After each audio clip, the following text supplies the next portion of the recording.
There are times to lower the feed dogs, or feed teeth as some people call them, on the Singer Heavy Duty 4452 sewing machine. So these teeth are what pull the fabric through. But if they're lowered, that means that the fabric stays still and can be helpful for when you sew buttons on. So you can just pick a zigzag and it goes back and forth in the button. We'll do that with the button sew on foot. And also I lower the feed dogs when doing free motion quilting. Now this is an optional presser foot, but we are going to show you how to free motion quilt.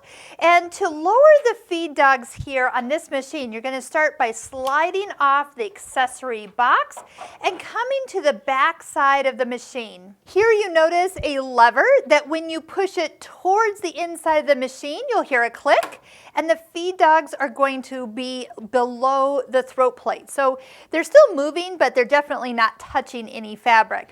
Now do keep in mind when you go push it to the return or up position that you heard the click, but you don't see the feed dogs come up until you actually take a stitch.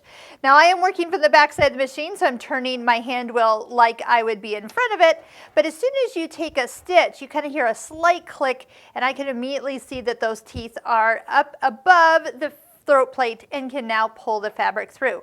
So if you are doing any of those specialty techniques that do require the feed dogs to be lowered, don't forget to either leave yourself a note that they're down or return them back to their up position before you turn the machine off.